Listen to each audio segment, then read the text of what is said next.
is going on? You can hear me, right? Yeah. You can hear me? Sweet. Yep. So yeah, what's going on? This is Whiskey with an Agent, episode number Cinco de Mayo, episode number Uno Seis. I don't know how to. Yeah, it is. I don't know how to say 16 in Spanish. No, 16. Oh, Quince. Oh yeah, because people have a quinceañera. No, that's 15. Oh, dang it. Fuck. I don't know. You know what? This is episode number 16. Today we're going to be talking about... DSS, that's right. Oh, that's... right. I know, I would have never got that. 18, 19. Yeah, then 20, 21, 22, 23. That's it. So... I thought venti was a size that you ordered at Starbucks. Yeah, a 20. That's a 20. Thank you, Monica.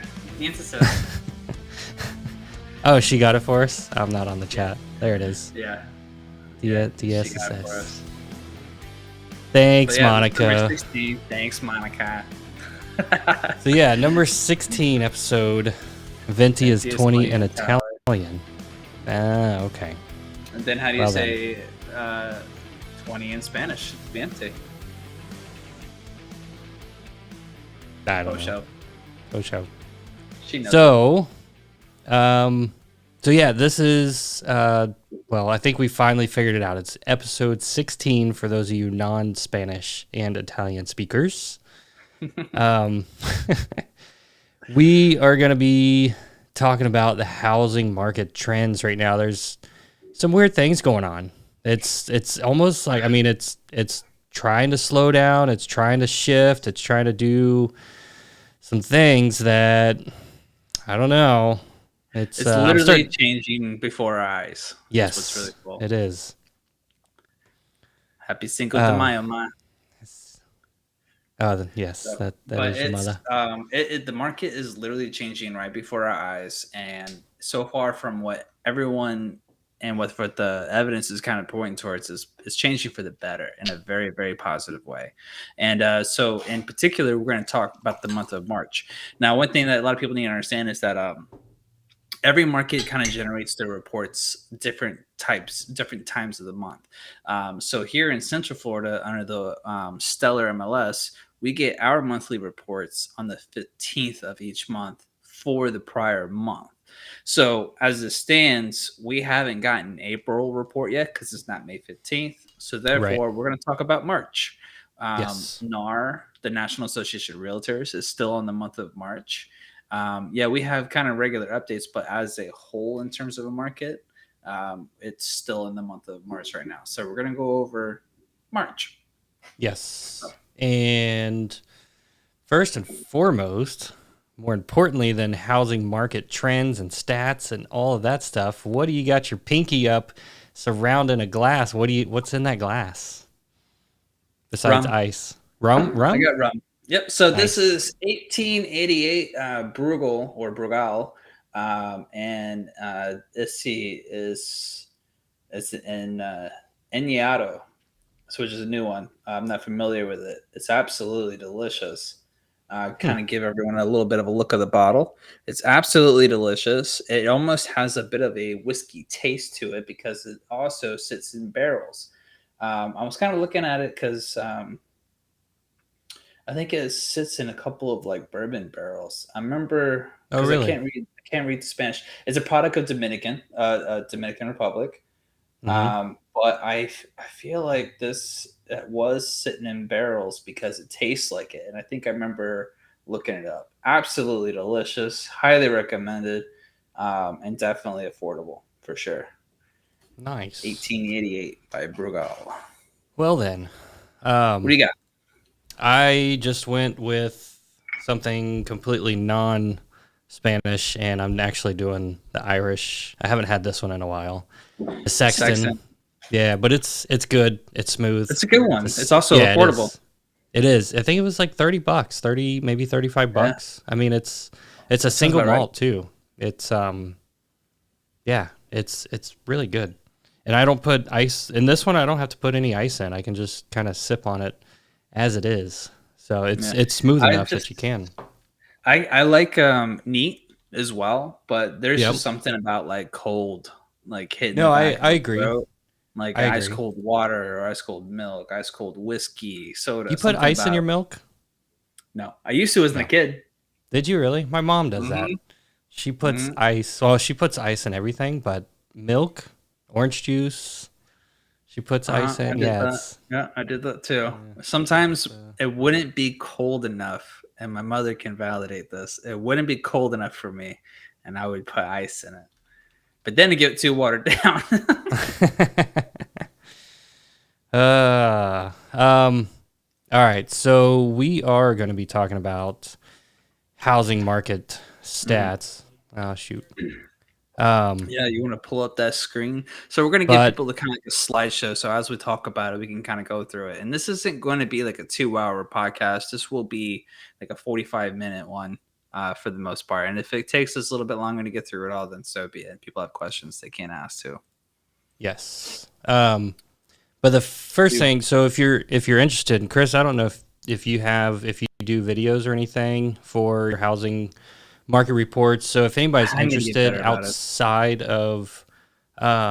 outside of what we're doing right now on the podcast, you can actually go to my YouTube page.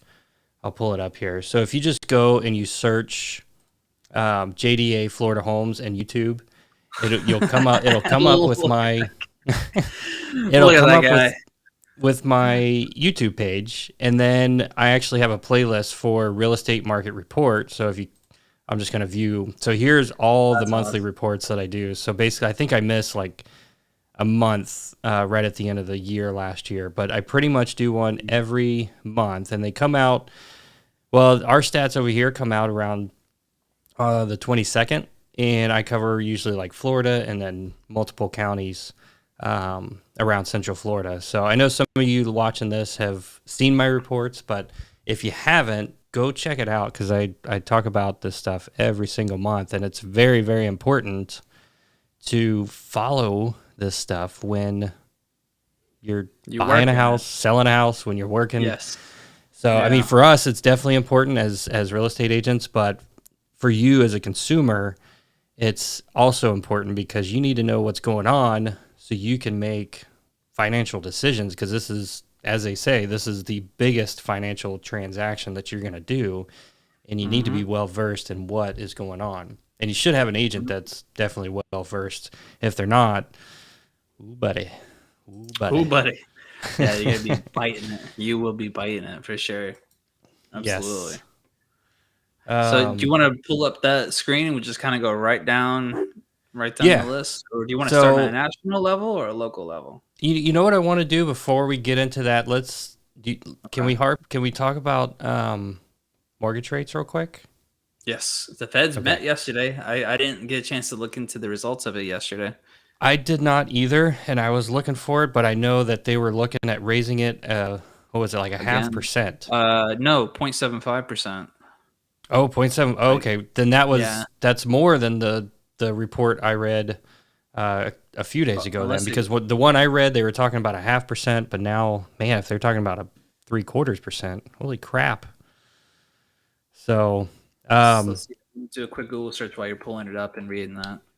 So this you can find this on Freddie Mac if you just do a Google search for FreddieMac.com, and they post these every Thursday. So every week they post like some updated numbers.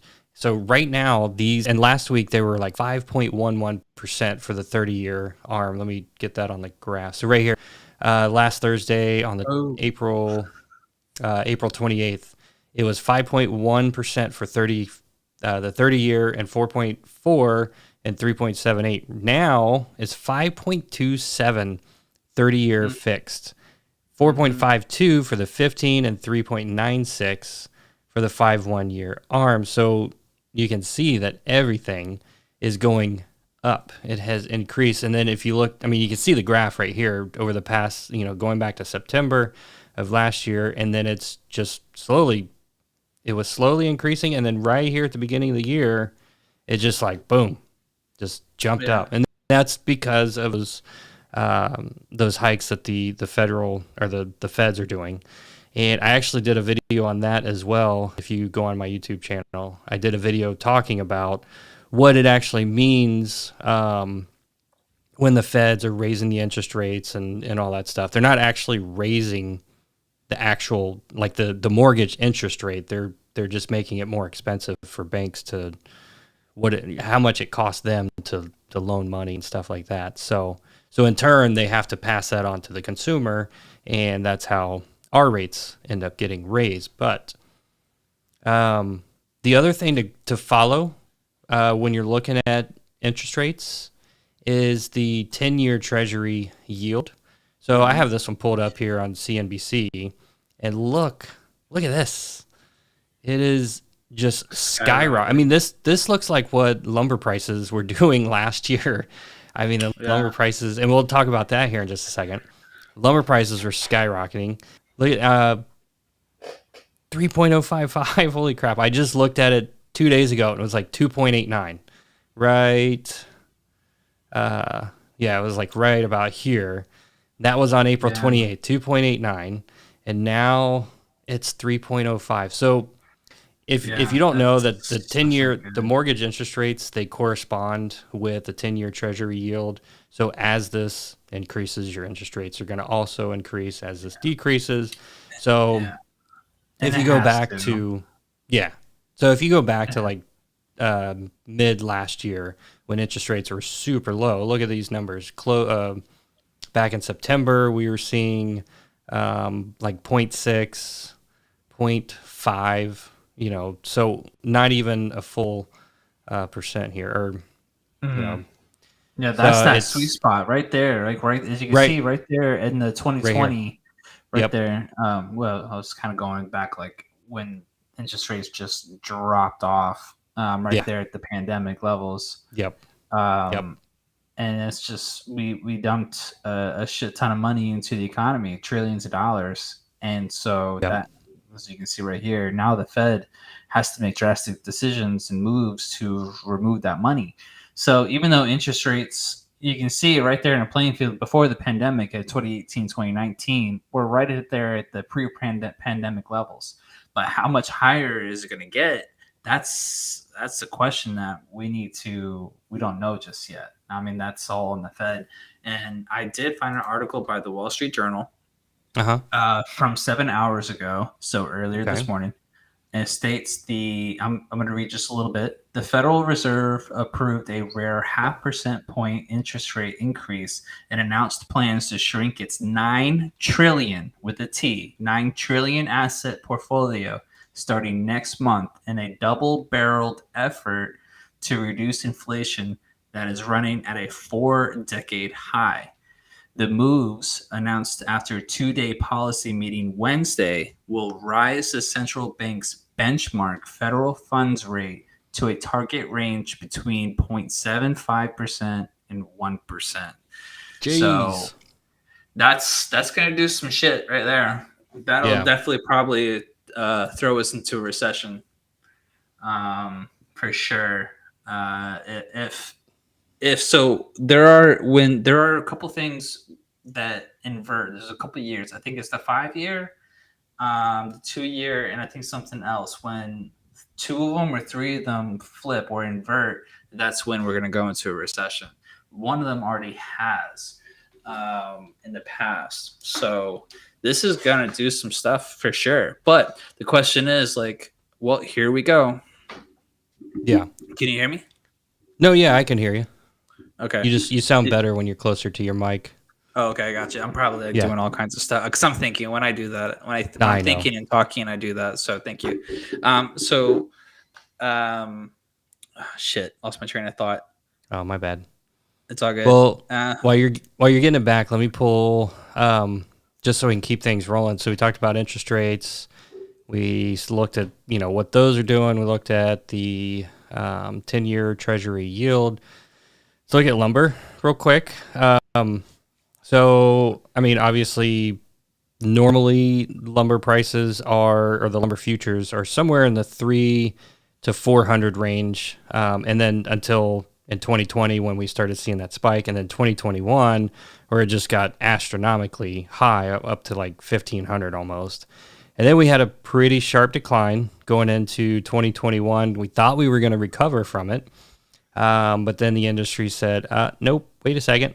Not yet. We're going to increase it again. So the supply chain, more DIYers started coming around and buying up all the wood, and more new housing starts, more development was coming. So that drove those prices back up into 2022. And then we're starting to see a little bit of a decline. It's sitting right around 918, I think was the close for today.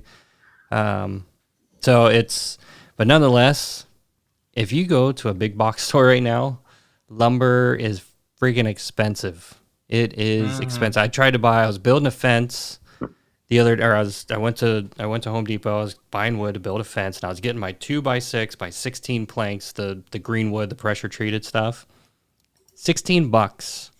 $16.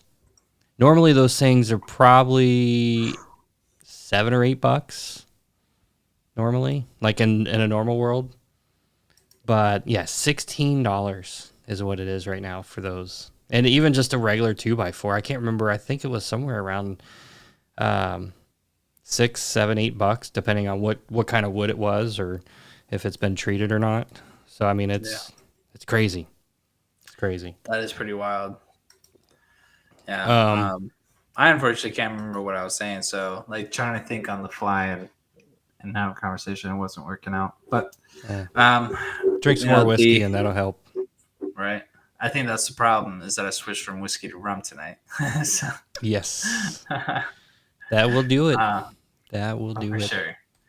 All right. So can you pull up since we're still kind of like on the topic of like interest rates, and and we're kind of like talking nationally here. Let's pull up the slideshows that you have. Yes. Here we go. So, there we go. So as you can see here for the month of March, I'm sorry, Jerry. Do you want to? No. Go ahead. Okay. As you can see here for the month of March as a national, this is from NAR. You can see. Is there any way you can make that like a full screen so people can read some of the fine print here? Yeah, keep talking. I'll put it into a slide presentation. So on the top left here, 30% of the buyers were first-time home buyers. And that's a good number. Usually it's between the 30 to 34%. During the height of last year, it actually dropped down to about 27%, which was like a historic low for first-time home buyers, simply because they were just getting bought out by investors and people with cash. Cash sales year over year saw a massive increase. So right now it's around 28%. It was around 24% and a little bit lower for cash sales, but it has stayed steady because we're still seeing it. And as you see in the bottom left is 4.8 offers average for the most recent per sold home. So per sold home in the nation saw 4.8 offers. So let's kind of go through the different types of offers that there are, or loans, or offers. So your traditional first-time home buyer, or the most common loan, is the FHA loan. Then you have your conventional loan. In the rural area, we have a USDA, and then we have our veterans, and then we have our cash. Those are your types of offers, the most common offers that we see. So essentially, if unfortunately, FHA and VAs get bad raps for some reason. They are strict on their guidelines, more strict, but they have a bad rap to it. Conventional and USDA is kind of half there, but conventional is probably the next best thing to cash, and then cash itself. So when you have cash and conventional on an average for every home that's being sold right now, your first-time home buyers gets cut off. Your veterans get cut off. So therefore, those first-time home buyers, that percentage drops, and it's still not at a normal level. Because like I said, it's usually at 34% for a first-time home buyer. Right. So we're still not there. And as you can see, offers, that's not even the highest number that we've seen on a national for number of offers per sold home. So that was actually above 5, I think it was 5 to 6. And wait till we get down to the local level. I mean, I I don't know if we have an actual number for it, but man, the amount of offers you get around, especially in Orlando and more towards Central Florida. I mean, those desirable areas. Yeah, it's really bad. It's really bad. And then for every realtor and in Central Florida, there are 28,000. 28,000. So that's a lot. So everyone knows of someone, if not at least 2 people, just through association, knows someone with their real estate license. And that's right. 28,000 for just here, there's about 4.1. But that's local average. Me, I don't know how many you're working with, Jared, but I'm working with more than that for buyers. Yeah, just about. Well, buyers and sellers combo, I'm probably got more than that. More than the 4. I'm curious, actually. Got more than that. Maybe. For you? But I'm curious to know. So, for those of you listening to this, I want to know how many realtors, besides Chris and I, obviously you know us from the show, but besides Chris and I, how many agents, real estate agents, do you know? Put it in the comments. Yeah, I'm actually pretty curious to see how many agents that you guys know, just offhand, whether you know them personally or somebody you've used them before and you've never talked to them again, whatever it is. But how many do you know that you would have access to? I guess it's. Even on your social media, I guarantee, more than 10, Monica. Jesus Christ. Monica, more than 10. I bet Chris and I are the best too, though. Maybe we'll see. Maybe we'll see. Monica says 10. So when you know that many people, it's really going to be coming down to, I guarantee, majority of that 10 are not all full-time people.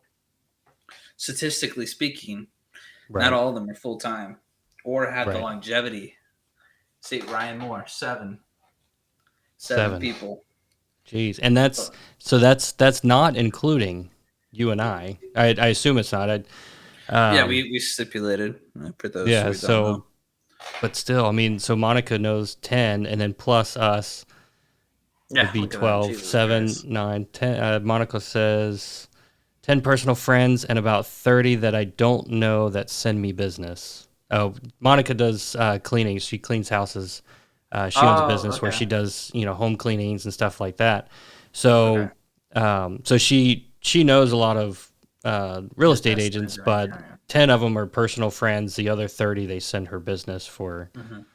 And she said, yes, you're the best, and I didn't count you two. Nice. Thanks, Monica. Okay. Next slide. Right. What we got here? Next slide. Oops. Hold on a second. I hit the wrong button. There we go. All right. So pending home sales. So there's a lot of talk about whether or not we're in an actual bubble. I look, here's the thing. I mean, we were in a bubble back in 2006, 2007, going into 2008 before it finally popped. But you have to understand that bubble was a lot different compared to what we're seeing right now. Yes, home prices were inflated back in that time, but people were just getting loans, ridiculous loans that they could not afford, and then that eventually came back and bit banks in the butt, and the whole thing just came tumbling down. Right now, banks aren't. I mean, they're loaning out, but they're actually, they're required. They have to go through. Yeah, it's real strict. They have to go through certain protocols and everything. So, yes, the home price. I guess you could call it sort of like a quasi bubble, or whatever you want to call it. But yes, the home prices are definitely inflated. We are seeing record high home prices and rapidly increasing home prices over the past couple of years. But take a look at the pending home sales. So these are divided up into different quadrants. You got the west side, Midwest, Northeast, and South. So right now, obviously, we're in the South. 125 So this is the index. So overall, the index is 103.7. That's a slight decrease of 1.2% compared to last month. So, or when I say last month, for March or for February. So going into March, it decreased a little bit. But look at the South here, 125.8, which is down just a tad, but everybody else is below 100. Yeah, we own and it Florida, right now. Florida is actually has the highest. I can't remember what the independent. There's a slide. There's a slide. We Is have there? it. Okay. We have it. I can't get it. So like just kind of piggybacking, Jared, regarding the reason why we're not going to have a repeat is because before the pandemic, lenders were lending to people who had a credit score of about 550 at the lowest. When Which the pandemic hit, they just decreased that credit score to 580 now, right? Yeah. So So what they did was when the pandemic hit, things went into lockdown.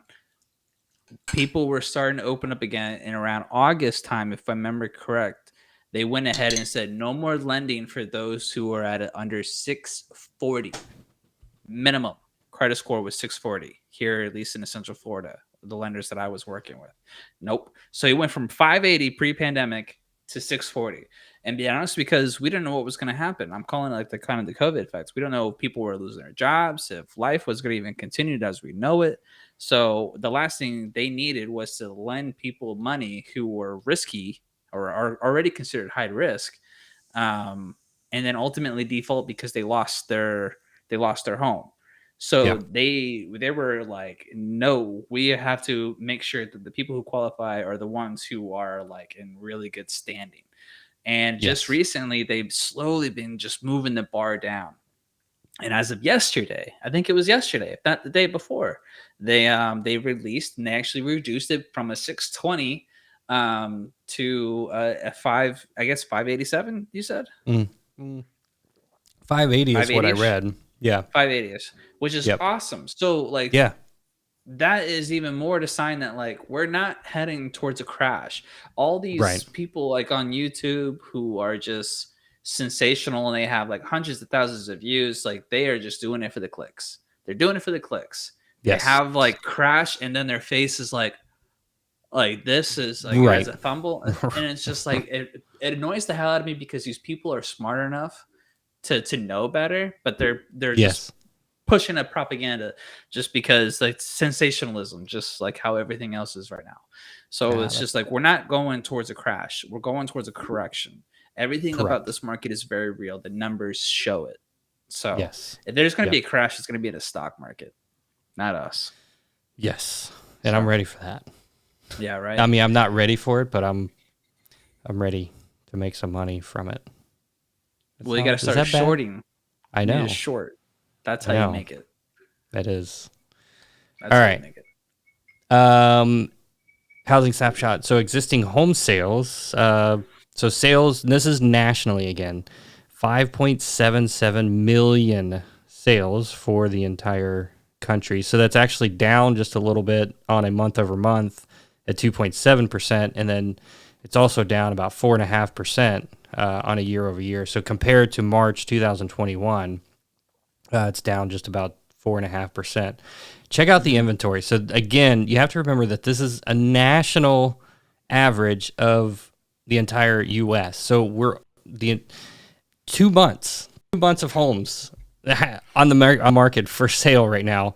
It was only 2.1 last year, but so we basically sustained ourselves with 2 months of homes for the last year.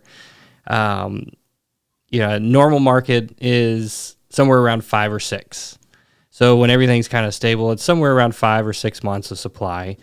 And it starts going to a buyer's market if it gets up higher than that, because now you have a surplus of inventory, homes for sale, and the buyers now start dictating how the deal is going to go. Right now, the sellers are dictating how the deals are going to go.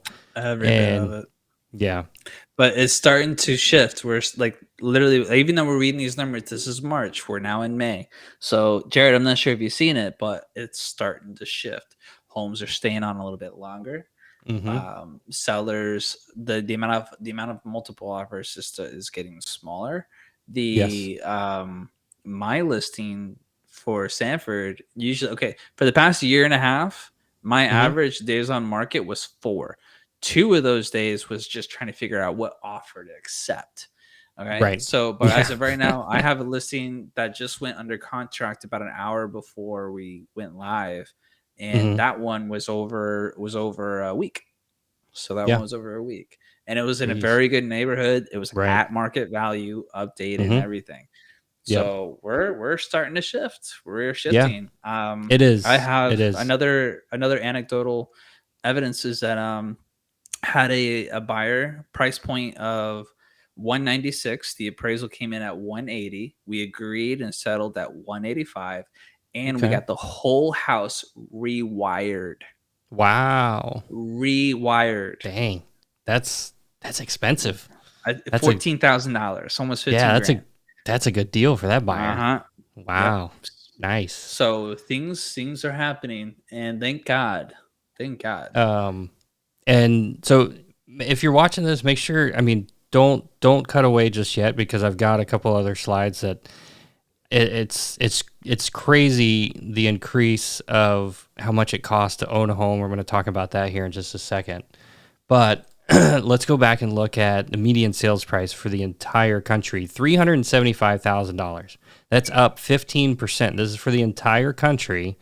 307. So the median sales price is literally $25,000 away from $400,000. So that's insane. That is nuts. So expensive.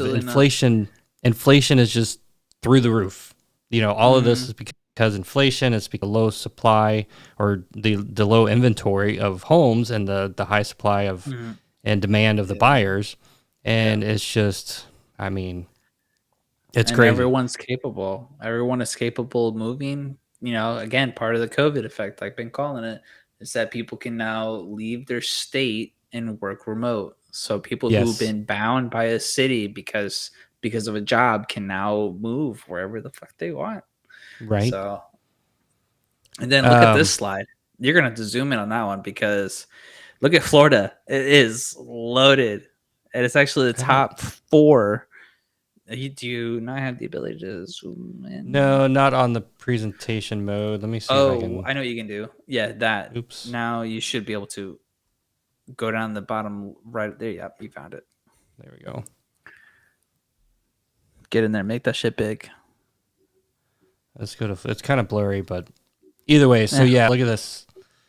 Ocala, number 2, and just to zoom out again, these are the largest percent gain in existing single family home price in 2022 quarter one.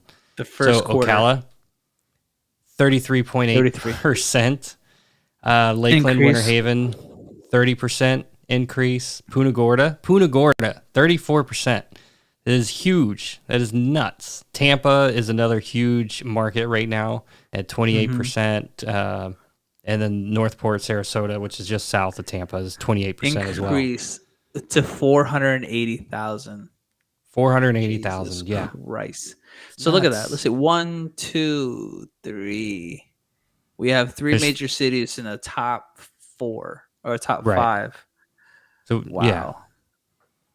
And then, a couple here and there, one in Alabama, I'm so South Carolina, surprised North Carolina. Look at, what is that?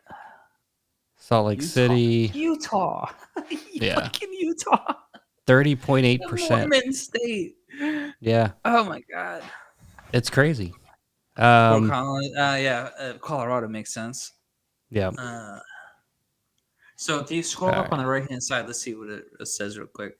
Give everyone a little better perspective here. First quarter of 2022 brings double-digit price appreciation for 70% of metros. Mid-rising mortgage rates and decline in home sales, more metro areas, 70% of 185 recorded double digits annual increases in their median single-family existing home sales. 60% in the prior quarter. Wow. Right. That's nuts. Meanwhile, the living wage has nudged a 0.25%. Right. So yeah, home prices have gone up exponentially, and the living wage has gone up almost nil comparatively.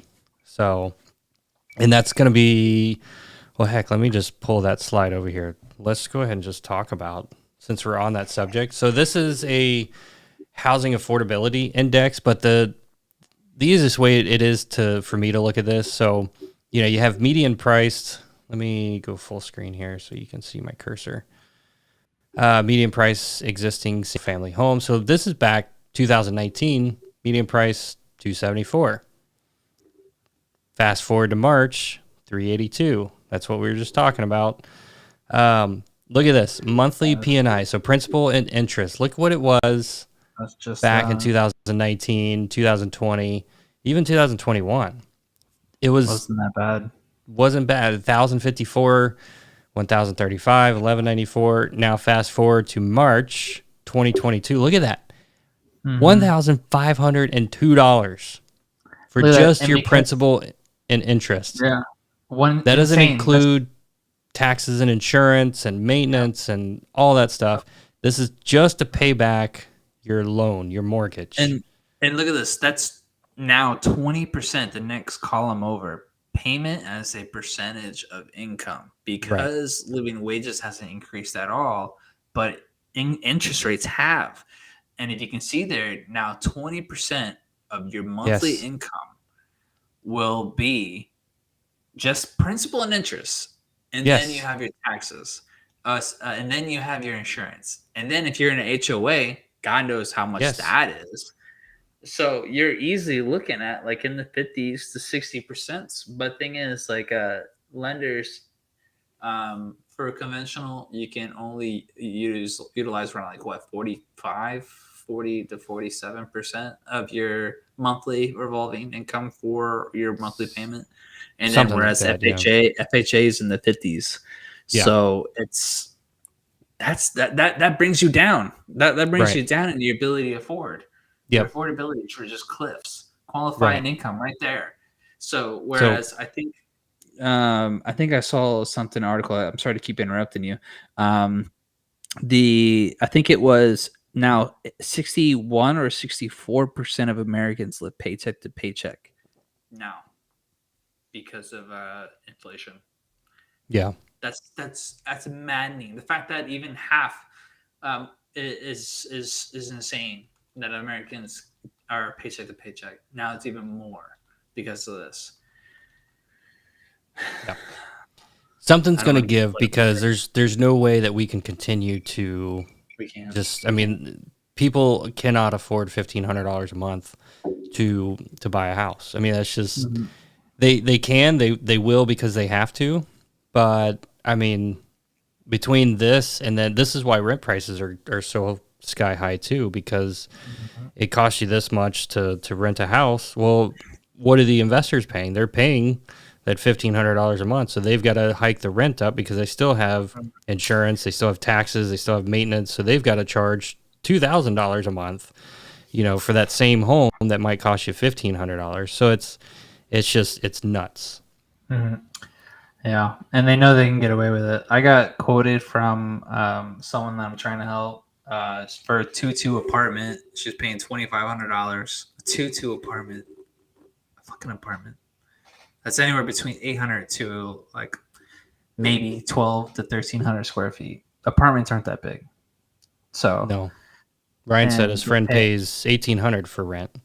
What kind of house is that? Is it a house? Is it an apartment? What's the square footage, just to give an idea of what they're actually getting? Because I know there's some houses out there. I mean, they're not big, and they're charging $1,800, $2,000 a month, and there's no frills, there's no nothing about the house. Yeah. Apartments, oh my gosh. Location. Yeah. Apartments what sucks too is that when I get people saying that I'm looking for a house with 3-bed, 2-bath, which is the most common, around $1,800 a month, needs to be around like 1,500 square feet. And I'm like, where you want to be? And they're like around the Orlando. And I'm just like, I'm sorry, go find an apartment, because you ain't going to find that. Right. Yeah, an apartment. One bedroom, one bath. Claremont. And this is out in Claremont. That's, God, Jesus Christ. I know. I know. It's so. the moral to the story is something is going to have to give, and eventually that's like it is. Man. What's that? That's got to be between 600 and 800 square feet. Probably. One bed like bath like that. Yeah. Yep. So it's probably one of those luxury apartments too. Right. Monica said my old apartment in Port Orange, 2-bedroom, 2-bath, is going for $1,600 now. That's not bad.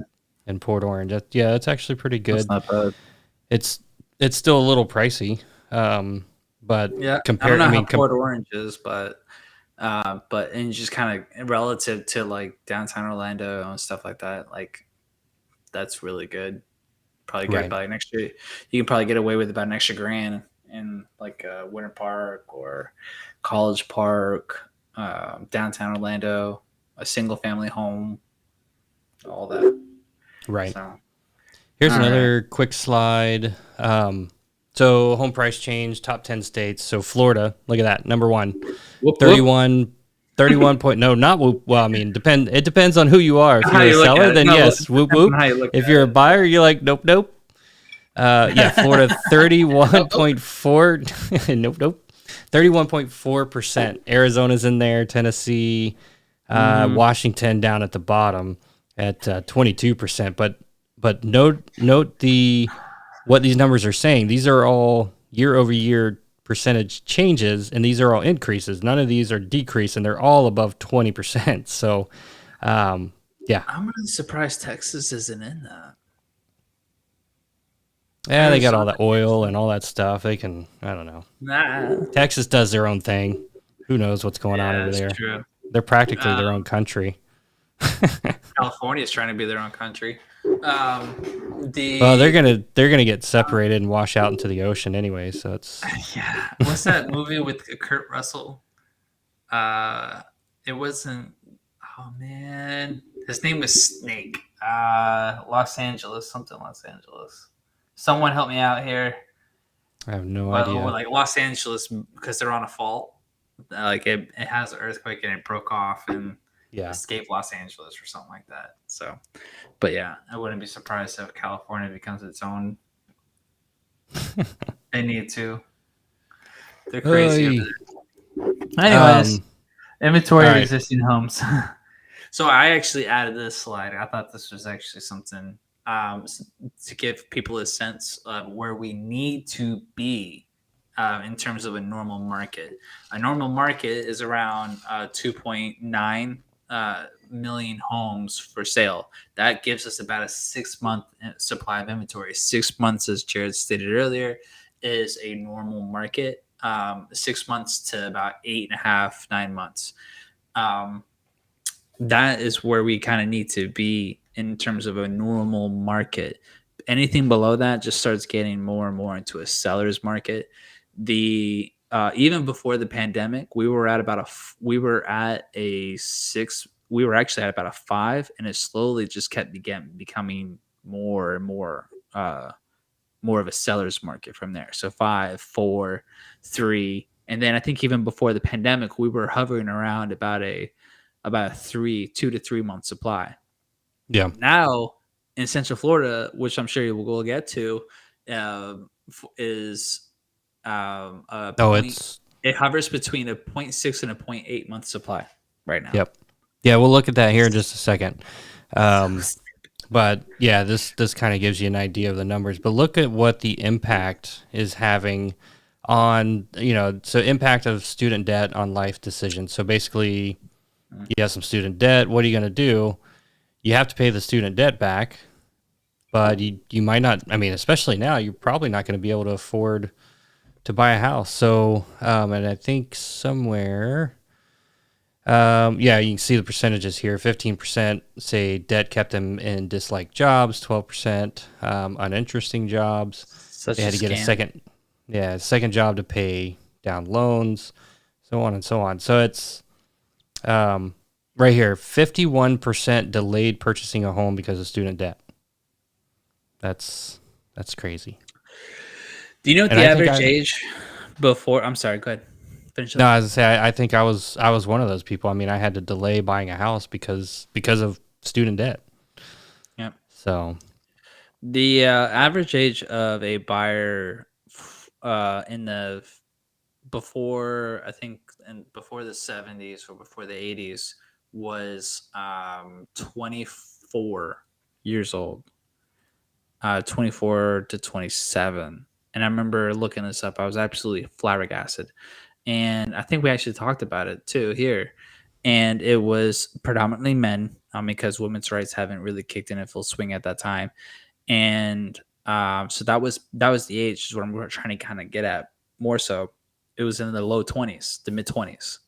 Now it is 34. 34 years old is now the average age for a first-time home buyer. Yep. Or for a buyer, just in general. And women now reign supreme as the predominant first-time home buyer. Yes. And so it makes sense. They're definitely a lot more financially responsible than we are. That's for sure. I mean, we're out here doing podcasts and buying whiskey. Yeah. Actually, majority of my clients are actually women. Are they really? Women, yeah. And I've actually helped out a lot of women, young women who are in their 20s, secure their first home. Wow, nice. Yeah. More than men. I have not helped out a lot of male clients. Yep. But so it's because of where I'm kind of going with is that because of the student debt, it delays home ownership significantly and further. Yes. And it makes it even more attainable, which is why I kind of uttered under my breath saying that the college is a scam.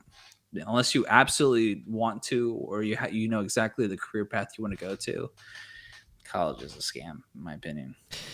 In certain aspects, there are, if like for me, if you want to be a pilot, you have to go. If you want to go work for one of the big airlines, you have to go to college. If you're going to stay at one of the smaller airlines, you don't have to. You don't need the degree. However, they're actually starting to shift away from that. Delta, I think, just announced that they're no longer requiring a college degree. It didn't matter what you got your degree in, but you just had to have it. Yeah.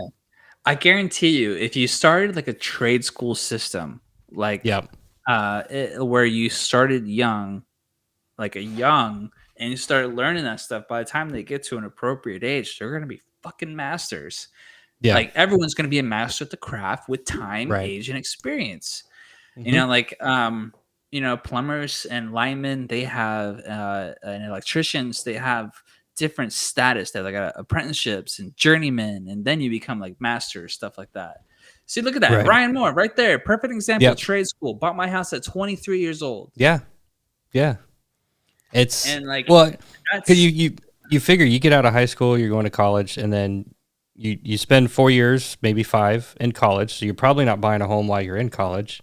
You've got student loan debt if you didn't have scholarships and somebody paying for it.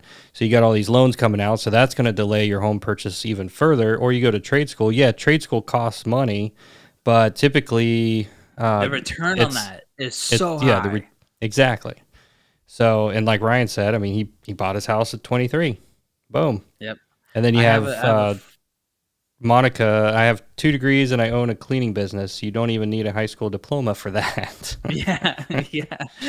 Well, I think you do. I mean, you got to know math and you for a cleaning business. Are you cleaning money? She's right. She's laundering money. Monica is not laundering money. Let's before she gets upset. Keep her off the FBI or the CIA radar. You're gonna come for that money. Support trades to get a certificate and you get money and you buy a house. See, 45 still has student loan debt, whereas like Ryan Moore probably doesn't have any debt whatsoever.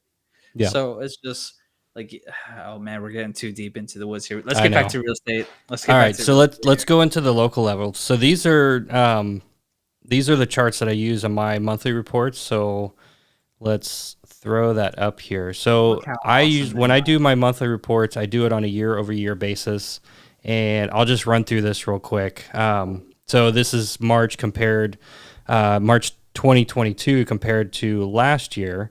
So new listings for the entire state, not much of a change. It was just a slight increase, about 1%.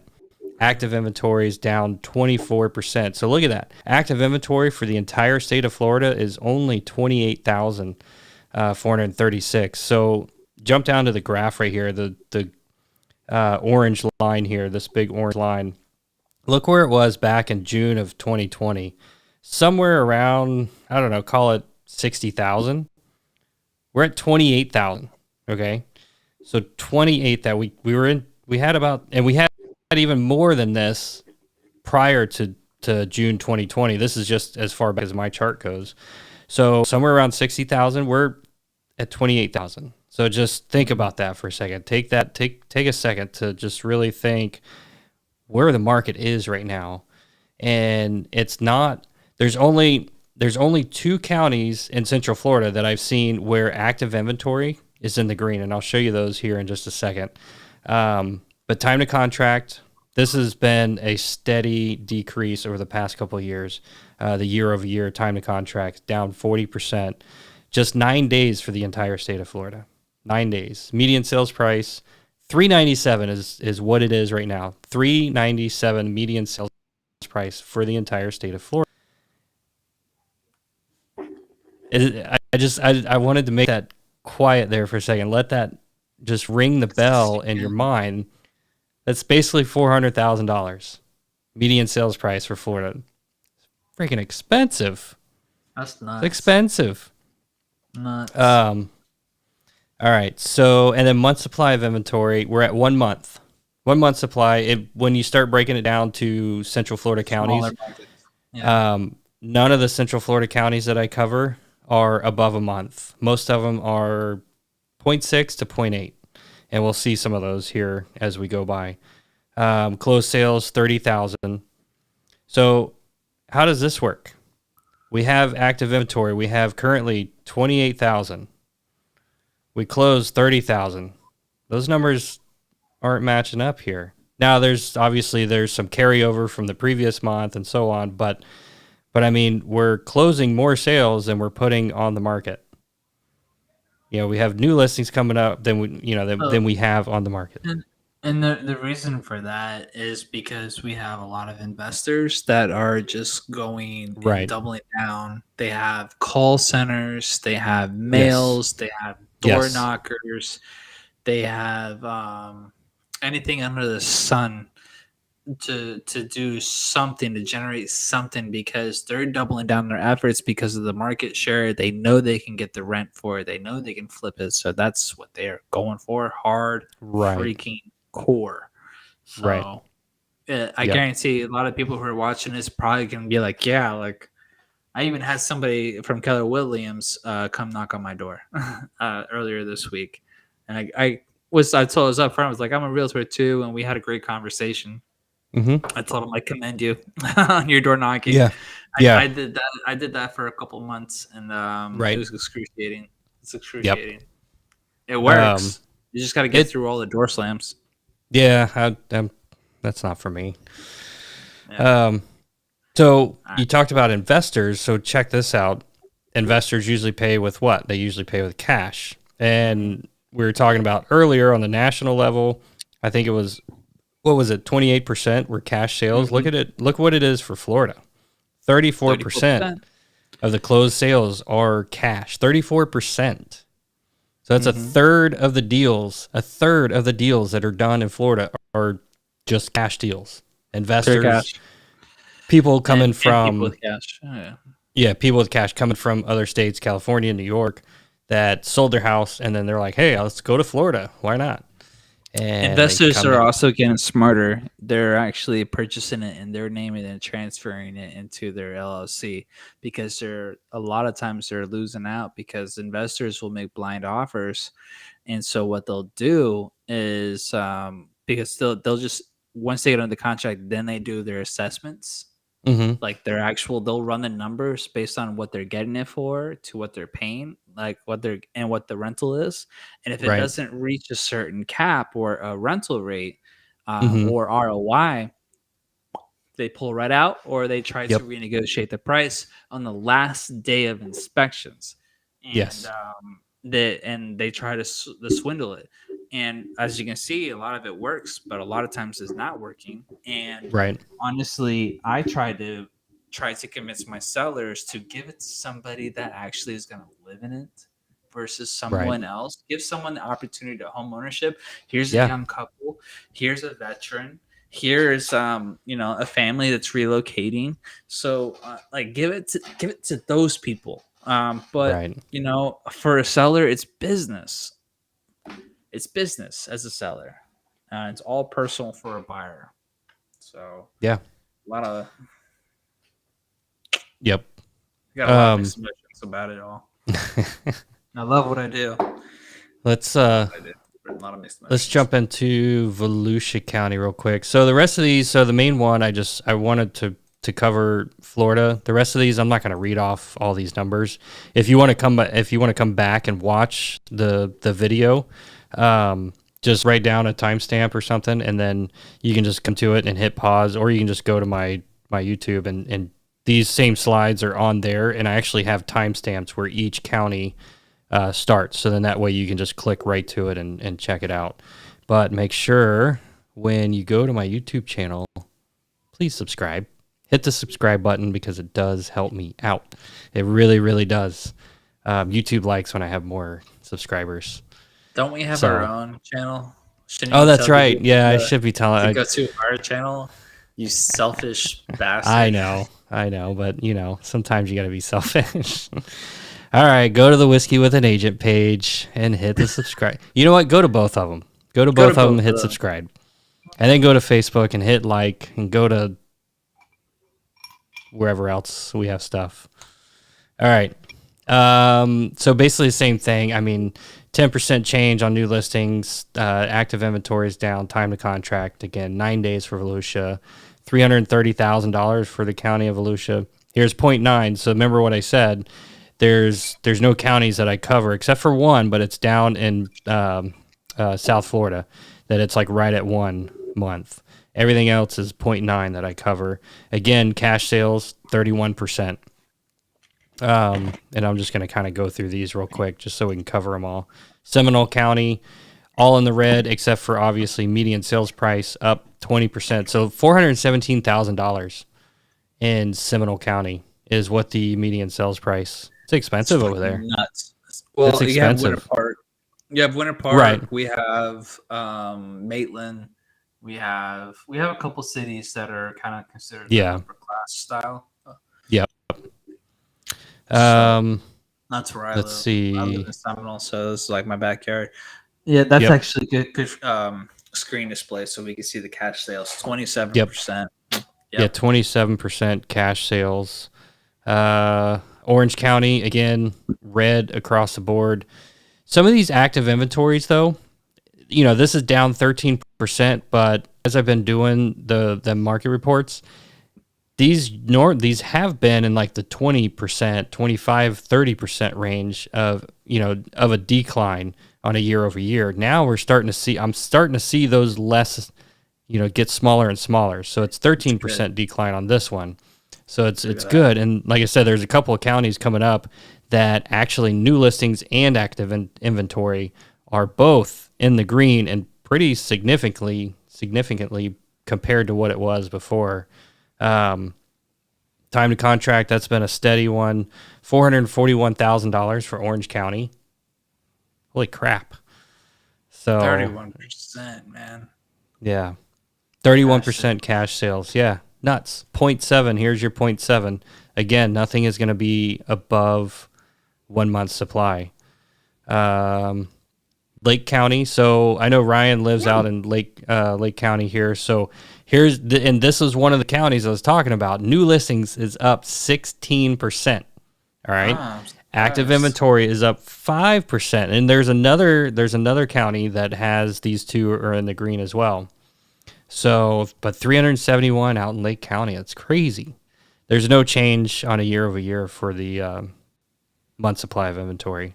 Even with the increase, everyone. Right. With the increase of inventory. Yeah. New listings are up 16%, but guess what? Active inventory, nada. No change. Yeah. Look at that cash sales, 35%. 35% in Lake County. What are people buying out in Lake County for cash? I mean, that's a lot of retirement. What's going on there? There's a lot of retirement. A lot of people retire at Lake County. Yeah, maybe. A lot of land out there too. There's a lot of land. There is a lot of land out in Lake County. I think. But then check this out real quick. It's actually huge. Lake County is actually one of our largest counties. It is. And when you go back and you look at these slides, make sure you look at this graph, the active inventory here. So check out where it was back in June 2020, right? Just call it 1,250. We're at 542 homes total in the entire county for sale. 542 from 1,250 to 542. So just think about what is going on. So let's jump over to Brevard County. They're up. New listings is 14%, 28% on cash sales. Osceola County, their new listings are way up on a year over year, 22%. So a lot of people are starting to come out of the woodworks over there and say, hey, it's time. It's time to sell the house. So we're starting to see, this is where we were talking about earlier, we're starting to see that little bit of a shift where people are kind of coming out of the woodworks and saying, all right, maybe it is time I sell. Because, I mean, I don't know where they're going. I don't know what they're going to buy, but it's for whatever reason. Interesting. Yeah. And again, 0.8 months, 32% cash sales. It's just a couple more. So here, Polk County. New listings up 11%, active inventory up 13%. Guess what? Month supply, as we talked about earlier, no change. So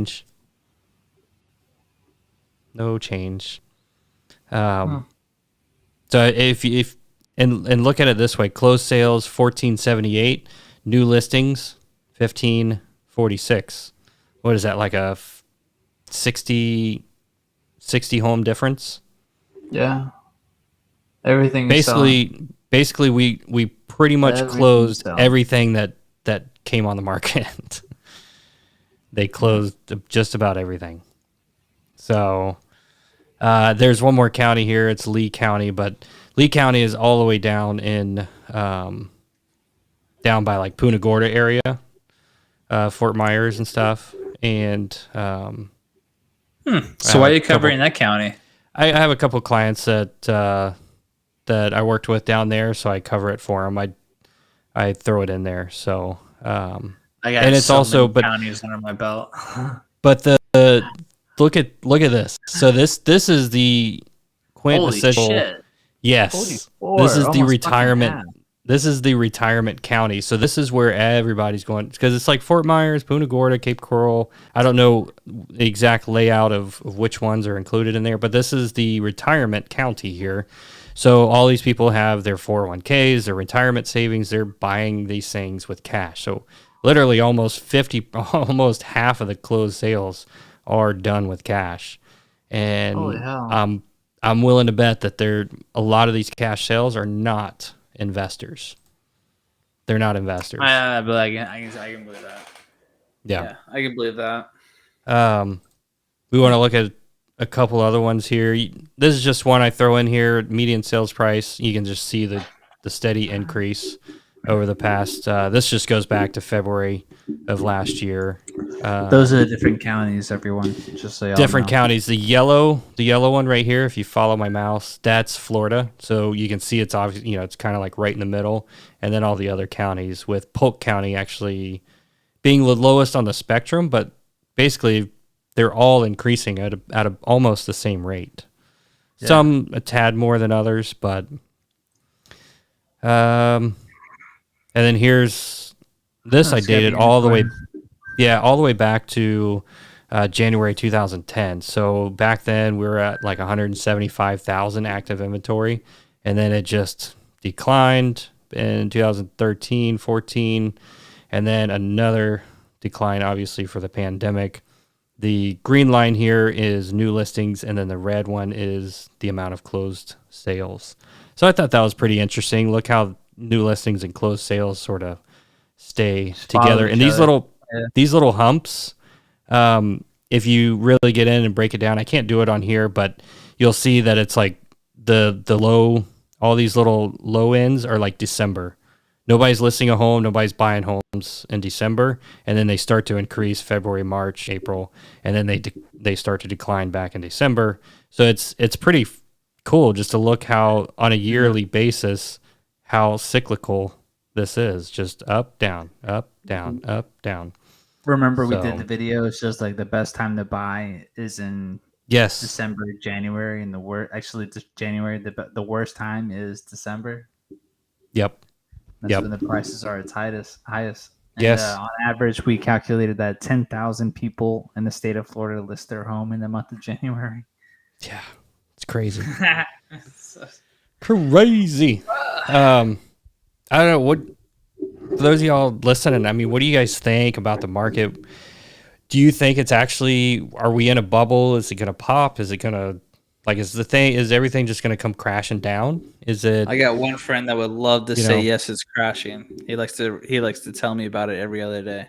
Oh, it's really? Crashing, man. It's crashing. Just it's no. I finally got it out of him today that I was just like, he wanted to put a bet like by November it's gonna be down 40%. I'm just like, wait, your market or mine? Because he plays in the stocks, and he was just like, oh, like my market, and I was just like, well, that makes sense. Like that, two different markets here. No wonder you've been preaching about the market crashing. It's like, yeah, not ours. We ain't crashing. No, but we'll love to hear people's opinions, though. Yeah, I'm always curious because I want to see. I'm always wanting to know if am I missing something? Is there something that I didn't talk about that, because I want to make sure that I'm informed when I go talk to other people. So I'm always willing to listen to see what people think, what their opinions are. I mean, this is just my opinion. This is, well, I mean, the stuff we just looked at, those are facts.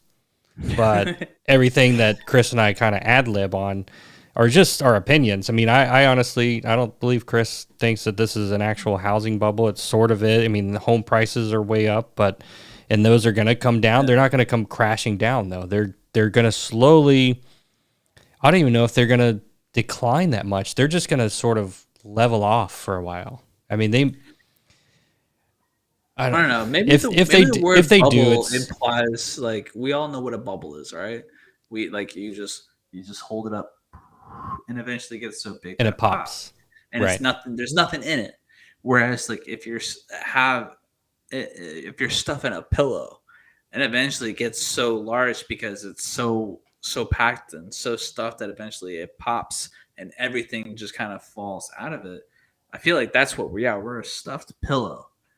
And it's slowly people are being like, well, we can't fit in here anymore, so we're going to go ahead and start backing out.